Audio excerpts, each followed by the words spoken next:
Board के पीछे चूहा है। वहाँ से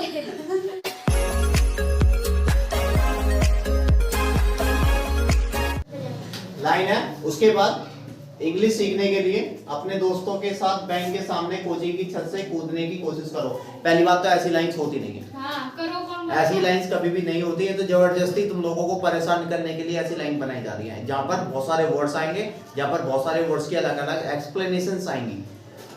पहला, इस तरीके की लाइंस को ना तो हम लोग ही, शी, यू, वी, दे ऐसे नहीं बना सकते। पहला। सेकंड, जब कभी भी लाइन के अंदर तुम्हारे पास सब्जेक्ट होगा ही नहीं, जैसे इसके अंदर ही नहीं है, शी, यू, वी, दे कुछ भी नहीं है, कौन काम कर रहा है नहीं पता चल रहा, we don't know that who is doer, यानी नहीं पता चल रहा कि करता कौन है, मतलब सब्जेक्ट कौन है नहीं पता चल रहा है। सो जब लाइन के अंदर सब्जेक्ट का पता चलता है, ही, शी, यू, वी, दे, तो फिर तो हम लोग बहुत आराम से उसको ही, शी, यू, वी, दे ऐसे आराम से बना सकते हैं। ऐसा यहाँ पे कुछ भी नहीं है।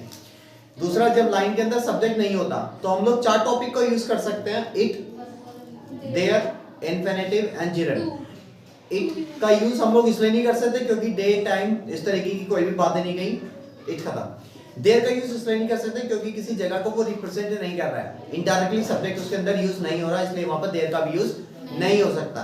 बस है तुम्हारे इन्फिनिटिव जेरंड। इन्फिनिटिव जेरंड का यूज हम लोग उस कंडीशन के अंदर कर सकते हैं जहां पर एक तो सब्जेक्ट नहीं होगा, दूसरा वहां पे एक्शन के साथ में नाउन वर्ड आएगा। तो ये जो कोशिश करना है, कोशिश करो लिखा हुआ है, कोशिश करना नहीं लिखा हुआ, मतलब जो एक्शन है उसके साथ में नाउन वर्ड नहीं आ रहा है। और ये जो आ रहा है छत से कूदने, तो ये ने आ रहा है ना नहीं आ रहा। एक्शन के साथ में जब नाउन वर्ड आएगा तब हम लोग वहां पर टू, इन्फिनिटिव मतलब टू प्लस वर्ड की फर्स्ट फॉर्म, या जेरंड मतलब आईएनजी फॉर्म का यूज कर सकते हैं। इस तरीके की लाइंस को बनाने का सबसे आसान तरीका ये है कि जब लाइन के अंदर एक तो सब्जेक्ट ना हो और दूसरा लाइन ओ की मात्रा पे खत्म हो, जैसे कोशिश करो, तो ये लाइंस ऑर्डर की मानी जाती हैं। जब लाइन कभी भी ऑर्डर की होगी, वार्निंग की होगी, या कैसी भी कोई भी रिक्वेस्ट होगी, तो वहां पर सिर्फ और सिर्फ क्या होगा, लाइन स्टार्ट होगी वर्ग की फर्स्ट फॉर्म से। या तो इतना समझ लो कि लाइन खत्म होगी अगर ओ की मात्रा पे, तो उसको हम लोग वर्ग की फर्स्ट फॉर्म से स्टार्ट करेंगे। अगर ये भी समझ में नहीं आ रहा, तो जब लाइन के अंदर सब्जेक्ट नहीं होगा और लाइन ओ की मात्रा पे खत्म होगी, तो वो सारी लाइंस बनेंगी वर्ग की फर्स्ट फॉर्म से। He, she, one name, you, will, two names, it, there, infinitive, gerund हम लोग ऑलरेडी बहुत बार पढ़ चुके हैं। Now I am talking about those lines those who has no subjects and it's going to start with O की मात्रा, the power of O.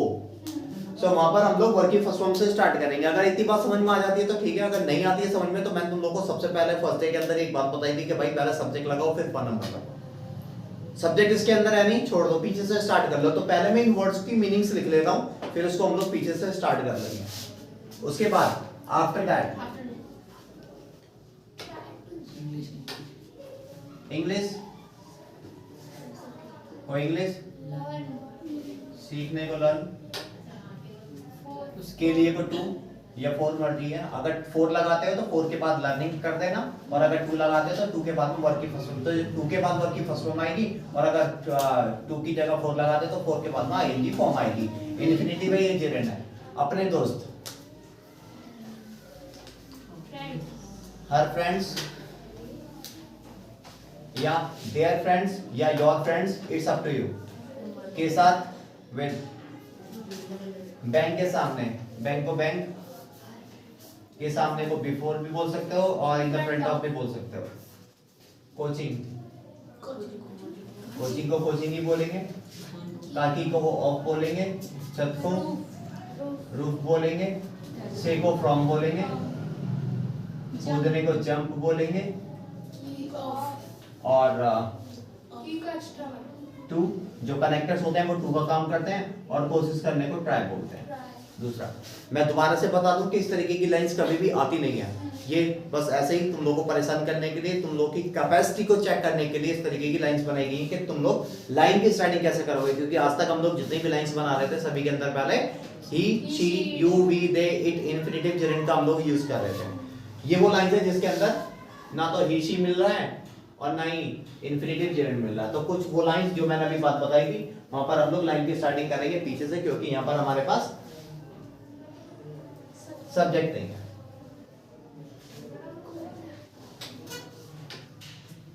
सो ये जो, और दूसरी बात, जब लाइन के अंदर कॉमा आ जाएगा या फुल स्टॉप आ जाएगा तो वो लाइन को तोड़ देते हैं, मींस अलग एक पार्टीशन कर देंगे। सो ये जो आफ्टर दैट है उसको हम लोग अलग से, या तो लाइन के स्टार्टिंग में ये लाइन के लास्ट में बना देंगे। तो इतने हिस्से को मैंने अलग कर दिया। जब ये हिस्सा अलग हो गया है और हमारे पास सब्जेक्ट है नहीं, तो we have to start from the back side. कैसे भी कोई भी लाइन सब्जेक्ट लगाओ, then start from the back side, the line will be completed और ट्रांसलेटेड। लास्ट में ट्राई है, ट्राई लिख देंगे। Try to jump From roof. from roof of coaching before पहले in front of आएगा bank। कोचिंग के सामने। बिफोर को इन द फ्रंट ऑफ भी बोलते हैं। It's up to you. अगर तुम्हें इन द फ्रंट ऑफ लगाना है तो बिफोर की जगह तुम इन द फ्रंट लगा सकते हो। देखो अभी इसको बना देता हूं, बाकी मैं इसको दोबारा समझा दूंगा इसको क्या कर सकते हो। तो before bank with her friends, her friends की जगह तुम लोग योर फ्रेंड्स, देयर फ्रेंड्स का भी यूज कर सकते हो। टू लर्न इंग्लिश और आफ्टर दैट हम लोग यूज कर सकते हैं। देखो इसके अंदर एक प्रॉब्लम ये है कि जहां पर तुम लोग 2 लगा रहे थे, अगर मैं इस 2 की जगह 4 लगा देता हूं तो 4 के बाद में लर्न ना होकर के लर्निंग हो जाएगा। तो टू लर्न या फॉर लर्निंग। अब तुम लोग कह रहे थे कि भाई इसको ना यहाँ पे कर दो, इसको यहाँ पे कर दो। तो इसका ना एक पूरा क्राइटेरिया है, जिस प्रपोजिशन के साथ में ऑब्जेक्ट उसके साथ होगा तो वो पूरा हिस्सा होगा, उसको तुम लोग कहीं पे भी ले जा करके एडजस्ट कर सकते हो। It means try to jump एक साथ रहेगा, from roof off the coaching एक साथ रहेगा, बिफोर बैंक की जगह तुम लोग फ्रंट ऑफ बैंक यूज कर सकते हो, विद आवर फ्रेंड्स एक जगह रहेगा, टू लर्न इंग्लिश एक जगह रहेगा। यानी 1 2 3 4 एंड 5। अब इस हिस्से को यहाँ ले आओ, इस हिस्से को यहाँ ले जाओ, कोई से कोई फर्क पड़ेगा नहीं। तुम लोग लाइन को कैसे भी फॉर्म कर सकते हो। हर फ्रेंड्स क्या है, मैंने विद फ्रेंड लिख दिया। उसमें ना अपने लिखा हुआ है। अगर ये जो अपने है ना, ये जो अपने वर्ड होते हैं ये हमेशा सब्जेक्ट को लेकर के चलते हैं। अगर सब्जेक्ट तुम लोग ही मान के चल रहे हो तो हिज फ्रेंड्स लिखा जाएगा, शी मान के चल रहे हो तो हर फ्रेंड्स लिखा जाएगा, योर मान के चल यू मान के चल रहे हो तो योर फ्रेंड्स माना जाएगा, दे मान के चल रहे हो तो देयर फ्रेंड्स माना जाएगा। मतलब जो भी सब्जेक्ट है, ही शी इट यू वी दे आई जो भी है, उनके साथ जब अपना चलेगा तो उसके अकॉर्डिंग। जैसा अगर ही है, शी है, इट नहीं पैसिव वॉइस नहीं है ये, ही शी इट यू वी दे आई अपने की बात कर रहे हैं। पैसिव वॉइस के अंदर सब्जेक्ट ऑब्जेक्ट में चेंज होता है। I am not talking about object. तो ही के साथ हिज, शी के साथ हर, इट के साथ इट्स, यू के साथ योर, वी के साथ आवर, अच्छा ओके। आवर, दे के साथ देयर और आई के साथ माई। तो इन वर्ड्स के साथ में तुम लोग फ्रेंड्स को ऐड कर सकते हो। ये एक ऐसे अकेले वर्ड्स हैं जो बहुत डरपोक हैं। It means they are timid words. ये कभी भी अकेले नहीं आते, इनके साथ में एक नाउन आएगा जरूर।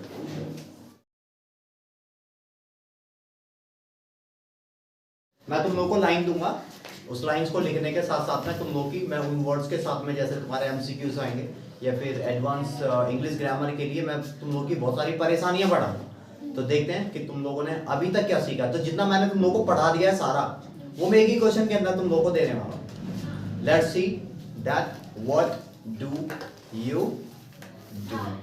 व्हाट डू यू डू, तुम लोग क्या करते हो। लाइन लिखो, लिखो क्या बोर्ड के पीछे। बोर्ड के पीछे चूहा है। वहां से मैं कर सकती हूं। बोर्ड के पीछे, बोर्ड के पीछे नहीं ना। चलो कोई नहीं, चूहा भाई गणेश जी की सवारी है। ये तो अच्छी बात है कि भगवान जी का आशीर्वाद। चलो लाइन है, मैं क्लास में पढ़ रहा हूँ, ठीक है। या फिर ये लिख लो, मैं क्लास में इंग्लिश बोल रही हूँ। ये लिखो, मैं क्लास में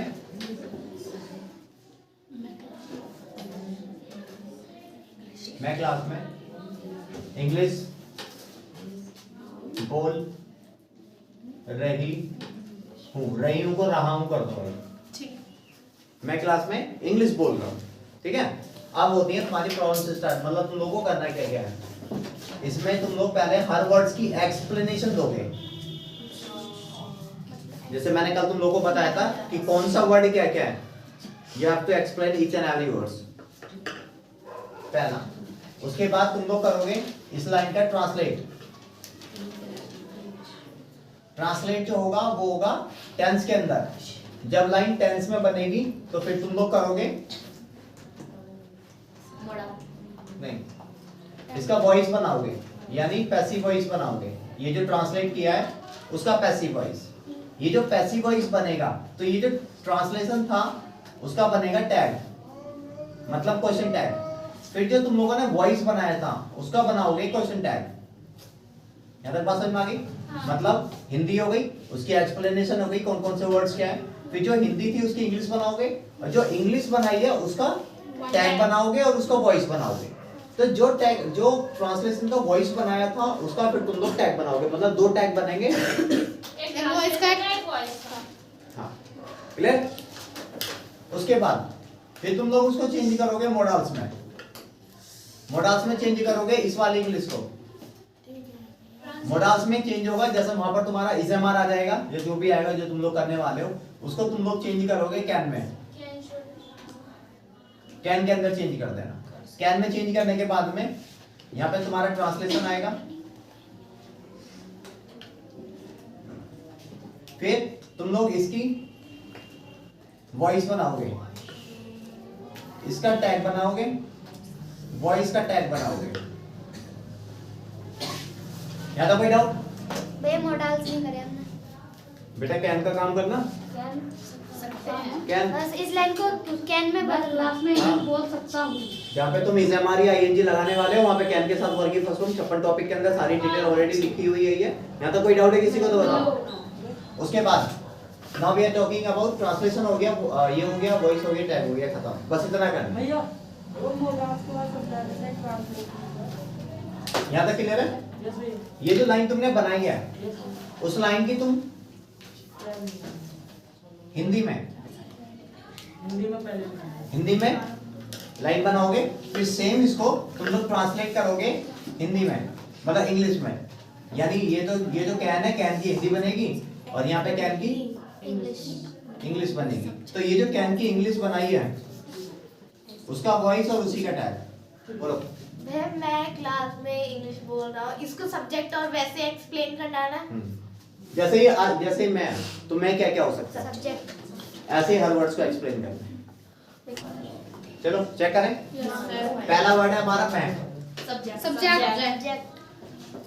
मैं एक तो सब्जेक्ट है और प्रोनाउन है और फर्स्ट पर्सन है। मैं सब्जेक्ट लिखा हूँ। मैं सब्जेक्ट का नाम यहाँ तक क्लियर है सारा? क्लास नेक्स्ट है क्लास। ऑब्जेक्ट क्लास ऑब्जेक्ट है। मैंने तुम लोगों को पहले भी कई बार बताया हुआ है कि जितनी बड़ी लाइन उतने सारे मेन वर्ब्स, उतने सारे ऑब्जेक्ट्स। लेकिन लाइन के अंदर हमेशा एक ही सब्जेक्ट होगा और एक ही मेन वर्ब, एक ही हेल्पिंग वर्ब होगी। मेन वर्ब ज्यादा हो सकती हैं, ऑब्जेक्ट ज्यादा हो सकते हैं। सो ऑब्जेक्ट मैं हो गया, क्लास हो गया, मैं प्रेपोजिशन। प्रपोजिशन। मैं डबल ए नहीं आएगा।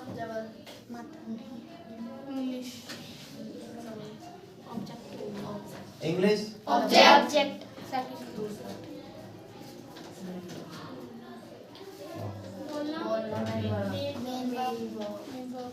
तो ये हो गया ऑब्जेक्ट 1 और ऑब्जेक्ट 2 हो गया हमारा इंग्लिश। नेक्स्ट है बोलना।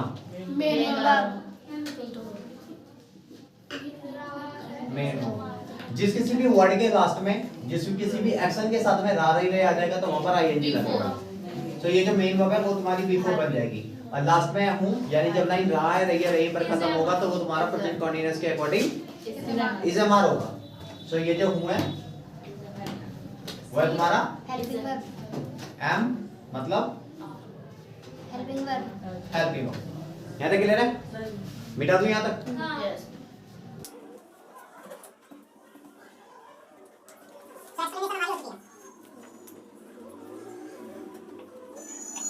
Done.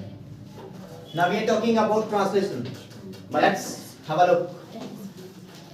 मैं क्लास में इंग्लिश बोल रहा हूँ। I am speaking English in class speaking English in English classroom. in classroom a classroom. Class को क्लासरूम बोलते हैं। यहाँ तक सही है? Now we are talking about voice. इस लाइन का वॉइस चेंज करना है। तो ये सब्जेक्ट हो गया, हेल्पिंग वर्ब होगी, मेन वर्ब होगी। मेन वर्ब के बाद वाला जो वर्ड होगा वो प्राइमरी ऑब्जेक्ट होगा, फर्स्ट ऑब्जेक्ट होगा, जिसको लेकर के हम लोगों को एक्सपेरिमेंट करना है। तो ये जो इंग्लिश है वो स्टार्टिंग में आ जाएगा। इंग्लिश इज बीइंग, ध्यान से, स्पोकन,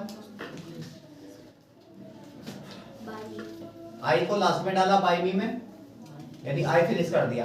एम इसमें कन्वर्ट हुआ, बीइंग पैसिव वॉइस के रूल के अकॉर्डिंग आना ही आना है। स्पीकिंग स्पोकन में कन्वर्ट हुआ, English as a subject starting में यूज हुआ, इन अ क्लासरूम बाय से पहले। कोई डाउट है तो बताओ। Next, now we are talking about tag. Tag means question tag, मतलब टैग का रूल था कि जो भी लाइन तुम लोग बना रहे हो, जिस लाइन का टैग बनाओगे उस लाइन को सेम पहले तो कॉपी कर दो। मतलब I am speaking English in a classroom. Full stop था, फुल स्टॉप रिमूव हो जाएगा। Now we need helping verb. Helping verb ये भी एम आएगा। लाइन पॉजिटिव है तो टैग नेगेटिव बनेगा। लाइन अगर नेगेटिव होगी तो टैग पॉजिटिव, यानी अपोजिट डायरेक्शन है। तो यहाँ पे नॉट नहीं है तो यहाँ पे नॉट आ जाएगा। एम नॉट को जैसे ही हम लोग प्लस करेंगे वो एंट हो जाएगा, एमेंट नहीं होगा। सो एंट सब्जेक्ट कॉपी होगा I, then your question mark, खत्म। Now we are talking about tag of voice. So tag of voice यानी ये जो वॉइस, ये जो टैग पैसिव वॉइस है, इसका टैग बनेगा। तो सेम लाइन को कॉपी करेंगे, मतलब इंग्लिश इज बीइंग स्पोकन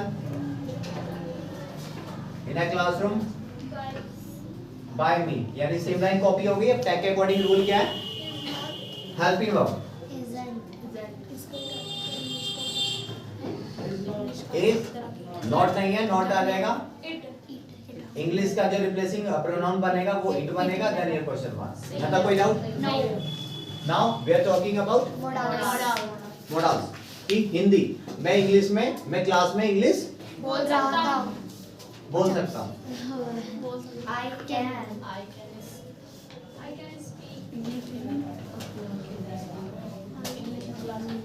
मैं क्लास में इंग्लिश बोल सकता हूँ। English I can speak English in a classroom. क्यों भैया? नाउन है